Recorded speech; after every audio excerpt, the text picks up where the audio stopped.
The ladies seemed awfully excited this morning when they came to church. They were just kind of giving me like kind of sly grins, and there seems to be a little extra eagerness this morning for some reason. Let me tell you this, after the Civil War, I'm a history buff. After the Civil War, the Industrial Revolution actually changed the role of men in America, or at least that's how it was perceived at the time in the late 1800s. Because instead of men working on farms at home in the country, in the late 19th century, these men now began moving into the cities and working at factories. As amazing as it may sound, this actually created a concern in America that masculinity was being lost. Because up to that point, factory workers were only women and children.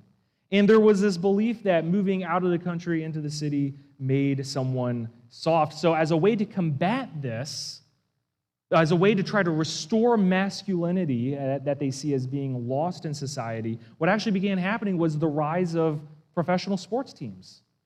Factories in these industrial cities, they would sponsor a baseball team or a football team, and they would play the other factories in neighboring cities in order to show off their strength and to show off their power. And some of those factory teams actually still exist even today. The Chicago Bears was one of those factory teams. Maybe you've heard of the Green Bay Packers. That's where that comes from. It was this desire to restore what they saw as a loss of manliness in their world. It was during the same time in the late 1800s that even the church felt like masculinity was being lost. There was this fear that in the Victorian era, with its flowery sermons and its sentimental hymns, that Christianity had become feminized. So in the same way, to combat this, there was the rise of an association called the Young Men's Christian Association. See what I'm doing there? The YMCA, this association designed by men for men to promote biblical manhood. They were trying to come up with ways to restore strength and power in biblical manhood and masculinity. They even came up with indoor games that could be played by men during the winter months. Basketball was invented by the YMCA to promote biblical manhood, to try to promote a time for men to come together and be masculine in playing a sport together.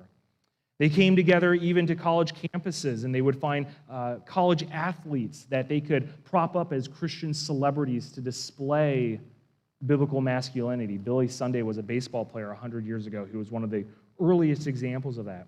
All of that is to say that some things never change. That today in 2023, over 100 years ago, when we look back at the 1800s and we think of the age of cowboys and rugged men, even back then there was a fear that biblical masculinity was being lost, and even today that same fear remains. The question is how should men act? And we see conferences and books. People will give their opinion on what they see as the true call of biblical manhood, most of which fall into one of two gutters, because there are some Christians who try to say that men ought to basically be princesses, that they should be tepid and soft, they should be nice. Their goal should be not to hurt people's feelings as a way to try to fit in what some see as a biblical view of masculinity. Another extreme would be Christians who claim that instead of men being little princesses, that instead they should just be monsters, that they should be stern and intense and offensive. There's young men who actually believe that the more people that they offend, that the more masculine that will make them. These extremes have caused great damage in the church. And congregations are full of men who are posing either as princesses or monsters, wondering whether or not that actually fulfills the biblical model. Either doing what they can to dominate their wives or doing everything they can to avoid making them mad. Neither one is biblical. So in this world of questions of how should a husband act, what should a man be, it is good to know that when we are overwhelmed with questions, that we have a book that is overflowing with answers.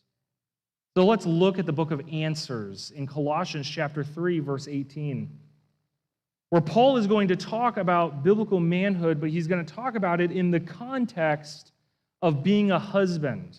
This is actually Colossians chapter 3, verse 19. It follows verse 18, where God, through Paul, gives a command to wives that they should submit to their husbands, that if we are being called to walk in a manner worthy of the Lord by submitting to Christ as our Lord and King in all areas of life, the most applicable way to do that is in our marriages. We saw that example last Sunday with how wives behave. Paul is now moving on to the next verse in verse 19 to describe how husbands should behave. And just note that even though Paul is referring to husbands in this verse, it is primarily through the context of being a husband that most of the teaching of the Bible of biblical manhood takes place. This room is full of future husbands and current husbands and maybe even former husbands. There is a place for all of us to learn from this passage. Even as wives and women, we can learn the kind of sons we should raise and the kind of boyfriends and spouses we should seek and the kind of manhood that we should promote and that you should honestly demand from those who pursue you. So this question of biblical masculinity is going to take place in verse 19, where Paul is going to say this now to husbands. He says, "Husbands, love your wives, and do not be harsh with them." Your big idea is this, is that husbands are called to submit to Christ. This is almost identical to last week's big idea. The key here is that both husbands and wives are submitting to Christ. But the big idea this morning is that husbands are called to submit to Christ by loving their wives. And that key word in the big idea is the same key word in the verse, which is love. That if the Bible's call for a man of God is to be one who loves his wife, we have to determine what is actually meant by that word love. What does it truly mean to love someone? What does it mean to love our spouse? We're going to split this verse in half. We're going to have 2 points, and each point is going to look at one half of the verse. Your first point is going to say this, that husbands submit to Christ by loving their wives sacrificially. We see this in the first half of verse 19, where Paul says, "Husbands, love your wives." That word for love is the word agape. You've heard that word before. When we think of agape, we think of Christ, or at least that's what we should think of. The word agape did not occur often before the New Testament was written. It didn't occur often after the New Testament was written, even though the word existed. The word existed, but it was not commonly used except in the New Testament. It's the most commonly used word for love in the letters of the New Testament. And this is because the concept of agape love, and I've said this before, the concept of agape love was a love of the battlefield. It was the love that a soldier would feel for his general. I come from the East Coast, where I live within really just an hour of dozens of Civil War battlefields. And so that was such a hobby and a subculture of where I grew up in, where people loved to study American history and the Civil War, and people would have their favorite generals. And they would have their favorite majors and corporals and players in these battles that they would look up to and that they would admire. And there's amazing stories of how soldiers had such high regard, such esteem for their generals, that they would do anything for them, and many of them did, even to the point of their own death, like at Gettysburg or Antietam. In the Old Testament, we see a great example of this with David and his mighty men. Samuel tells us that David and his mighty men, there was an instance where David simply said that he was thirsty, and that the men loved him so much, they esteemed him so much, they valued their general, King David, so much that they went into enemy territory. just in order to give him a cup of water to drink, which, just remember, he actually poured that out as an offering to the Lord ultimately. But that shows the kind of love and esteem that these soldiers had for their king. That's the kind of love that is being called for husbands in the way that they feel towards their wives. And of course, it is Christ who has modeled this. We have some verses that show this. You will have heard these verses as well. Ephesians chapter 5, including verses 25, 28, 33, a very famous passage on the role of men. Again and again, there's two words that constantly come up, the word agape and the word Christ. There in Ephesians, Paul says, husbands, love your wives as Christ loved the church and gave himself up for her. Just as a soldier would give himself up for his general who he values, Christ gave himself up for the church. And husbands are called to do the same for their wives. Verse 28, in the same way, husbands should love their wives as their own bodies. He who loves his wife loves himself.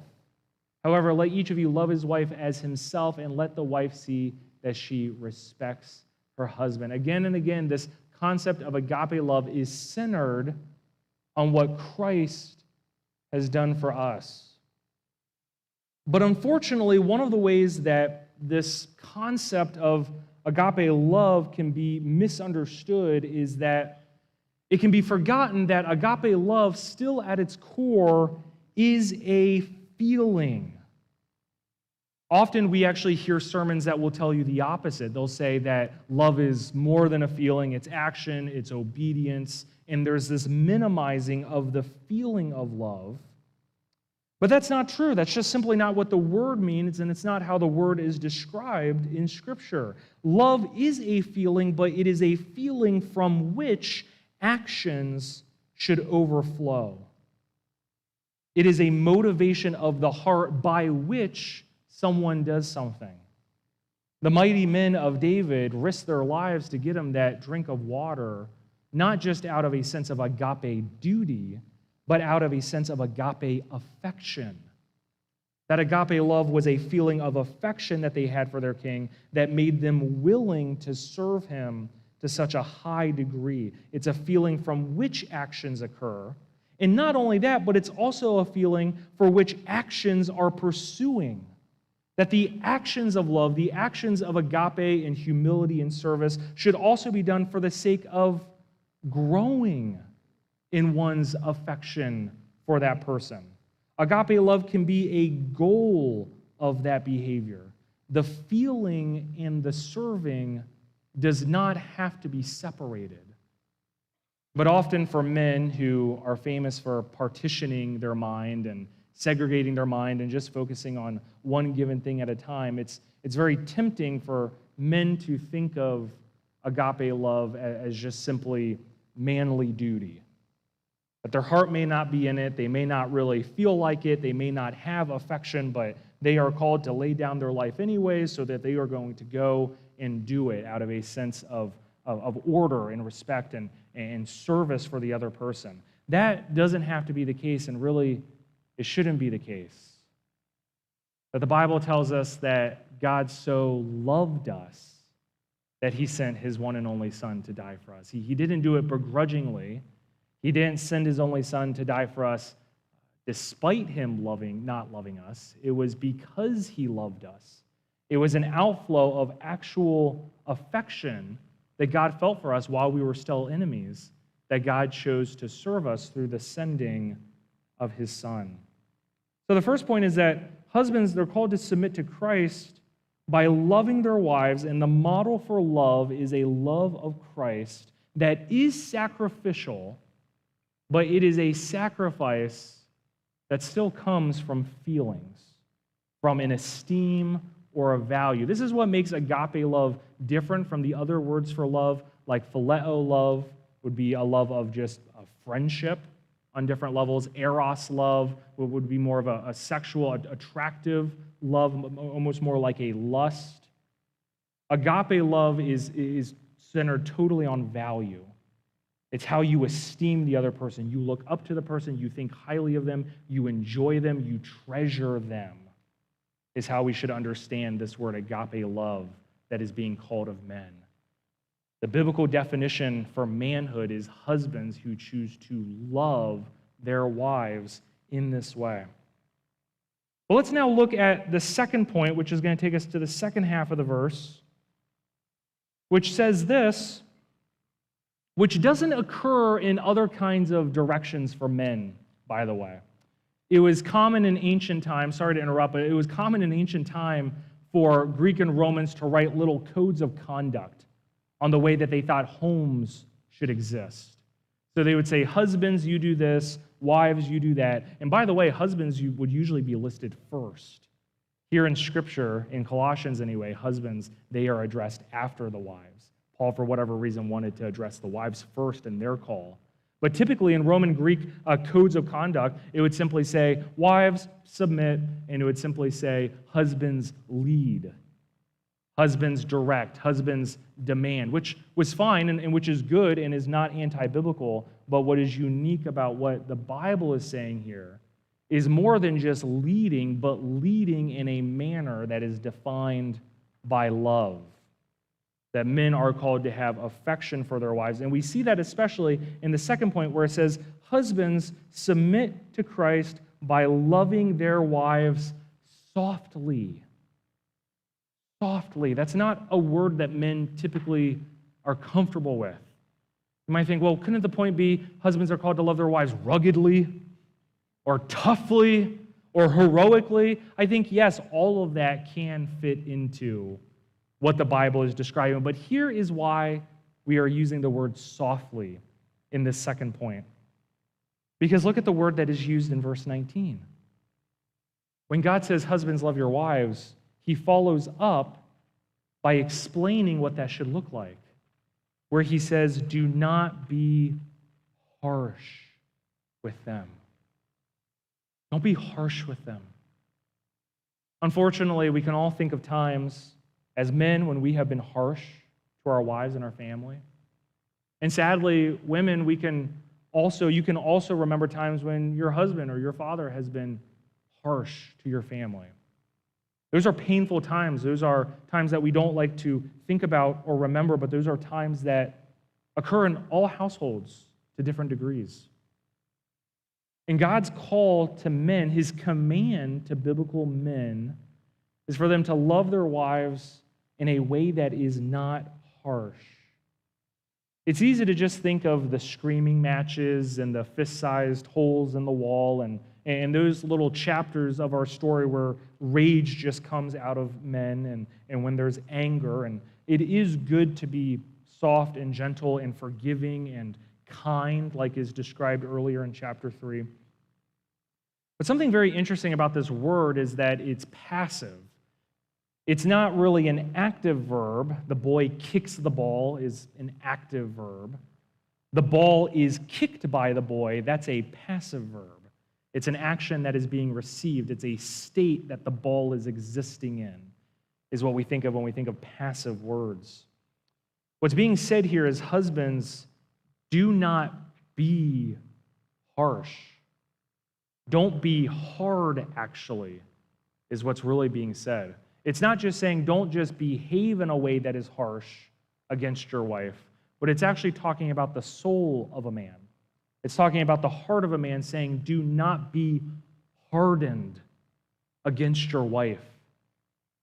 And that is a temptation that is far too common among men, to wall themselves off, to grow callous in their soul, to simply show up, do the work, come home, do what is asked, but to not have any joy, to not have any tenderness, but to just have this hardness of heart, not even if it's not anger or hate against their wife, but to just have a stoic hardness against their wife. In fact, the way that this word is used is to describe even a poisoned heart, a heart that is poisoned against someone. In Acts chapter 8, Simon, Simon the magician, he is actually described by Peter by having the gall of bitterness.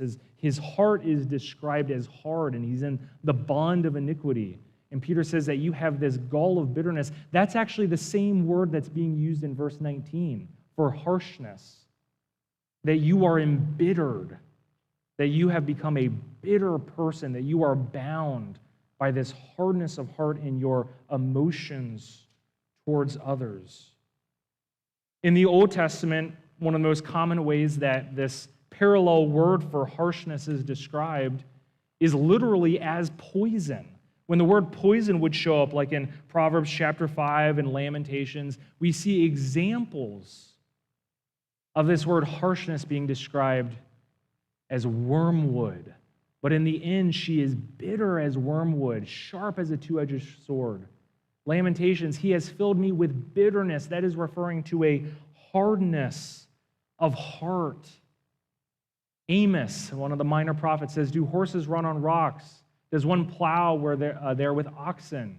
But you have turned justice into harshness, or into poison, into hardness, the fruit of righteousness into wormwood. That is the picture that is being described in Colossians chapter 3, not just of men being called not to be angry against their family, but to have a heart of tenderness, to be willing to feel and express joy and emotion and comfort when spending time with your family, even though you are tired, even though you come home and there's just a long list of things to do, and the temptation is just to be quiet and to be alone and to not talk and to not be involved, to instead have a heart that is soft towards your wife and towards your family. This kind of thinking is so missing in marriages because, as we mentioned in the first point, what men want to do is they don't really want to experience feelings of emotion. Men typically try to distance themselves from emotion. They want to focus just on duty. And unfortunately, churches have promoted this too much. Too many men, you've heard sermons where they say, well, even though you don't feel love for your wife, you should still serve her as if you love her. No, God wants so much more than that. He wants you to serve your wife as if you love her and actually love her. And your wife wants that from you too. Falling short of this, settling for anything less than this, has two major effects. On one hand, to think that one can simply love their wife with a kind of duty while still having that hardness of heart emotionally towards them. When men are told this to just push through their lack of love without any real affection, men tend to just become angry and frustrated because they feel that they are working so hard for someone that they don't feel any love for, and they feel that since they're willing to serve the other person despite their own lack of love, that their wife should also be willing to serve their own needs despite her lack of feelings. This false way of thinking turns what should be a Christ-centered relationship into a transactional relationship, one in which feelings of love and respect are never really being pursued and instead are actually just used as currency in a marriage that feels more like a marathon, where a sense of endurance is embraced by both sides to do what is needed for the other in their loveless marriage for the sake of the kids or their church family or each other's reputations. This is a very sad kind of marriage, but it is a type of Christian marriage that unfortunately in Christian culture we have actually become okay with. And on the other hand, really the greater danger of settling for this kind of bitterness or hard-heartedness emotionally as men is that it makes the assumption that agape love can exist without softness and affection, and it neuters the very kind of love that is described of God for us. Because the Bible tells us that we are called to love each other the way that God loved us. Husbands are called to love their wives the way Christ loved us. And if we simply are comfortable to love our wives without any feelings of affection, what does that say about the kind of love of Christ for ourselves? He didn't die in spite of not loving us. His death was an outflow of his feelings for us. That's what we saw in John 3:16. This sacrificial service should be done even if you don't feel in love with your wife at the moment, because moods change, days come and go, there are seasons of life. You should still be willing to serve your wife even if you don't feel like the feelings motivate it. But your service to your wife, your sacrificial agape love for your wife should be done with the goal of you growing in affection for your wife again. And growing your wife's affection back for you. That should be the motivation of which it outflows, and that should be the goal. This kind of emotional talking is something that we're very afraid of because we think that emotion is somehow feminine, that talking about softness of heart or how men should be willing to have affection or emotion for their wives, that this is making Christianity too gentle for men. And that simply is not true. I've seen men have affection for other people and things. I've seen men have affection for their daughters. I've seen men have true emotional tenderness for their pets, even for their sports teams, even for their cars. There's no reason why men cannot also experience and pursue and live out and see as a goal having affection for their wife, even if it's something that they have to pray for daily, that God instills in their heart. Because husbands, your wives desperately want to be loved by you. This is not to say that they are needy, but that they are longing to be cherished. Like a precious teacup, they long to be adored by you, not just put up with by you. They want you to find joy in them, to want to be with them, to laugh and to be friends with them. Don't just be content, men, with serving them. Strive to love them, to desire them, because Christ desired a relationship with you. And young men who are not yet married, as you fall in love, you will be like a little puppy. You will want to please these young ladies so much it will even annoy them. But don't stop.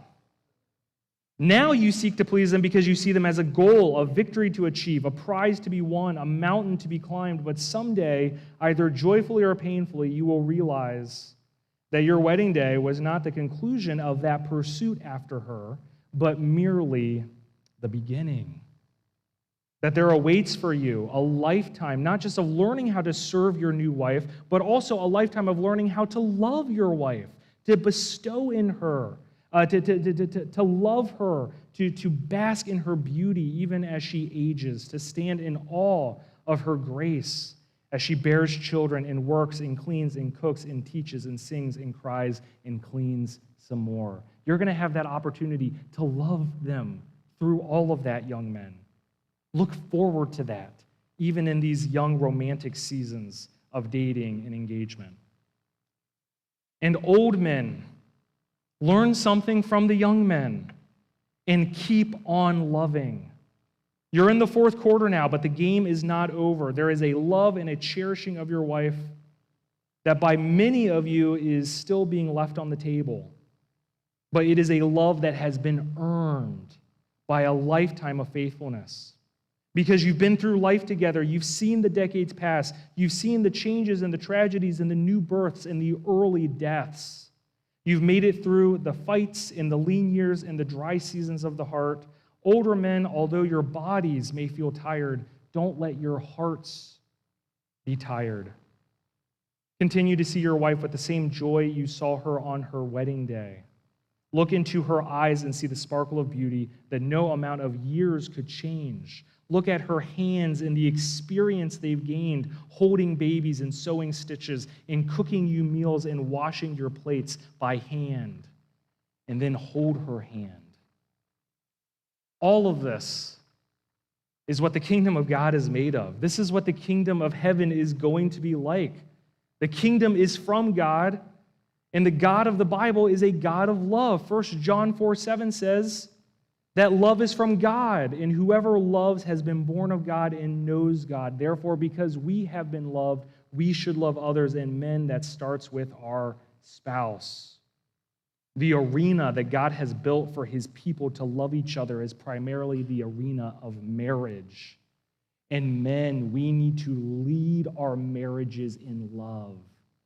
We must set the tone in our household for love. We should model for our children that their dad is totally head over heels with their mother. And that may look different as seasons change, but it should never be absent. Think about everything that we've gone through in Colossians up to this point. Think of all the things that Paul has chosen to write to the Colossians about. Being filled with the knowledge of God and all the beauties of who Christ is. All the intricacies of how one can know him and follow after him. Letting the peace of Christ rule in your hearts. Letting the word of Christ dwell in you richly. And above all, putting on love. All of this, where does it culminate to? Wives, submit to your husbands. Husbands, love your wives. This is the place where we play out, where we practice our relationship with Jesus Christ. The love that we have for God should overflow to our love for our wives and for our family. God's intention for men is for them to be strong enough and courageous enough to love the Lord your God with all your heart, all your soul, all your mind, and the second is like it, to love your neighbor as yourself. And men, your wife is your neighbor. Till death do you part is she your neighbor. So cherish her and model sincere love for your sons someday to do and your daughters someday to demand. Make it the legacy of your family, so that generation after generation, they inherit the gospel of Jesus Christ that was displayed before them in the way that men led by loving. Ultimately, these aren't my words. This focus on love, this demand that godly men be husbands who love their wives, this isn't my philosophy. This isn't my preference. This isn't my approach. It's only my preference and approach because it is the Bible's. And I submit to it, and I love it, and I see the joy of it. And as a church, we should pursue that as well.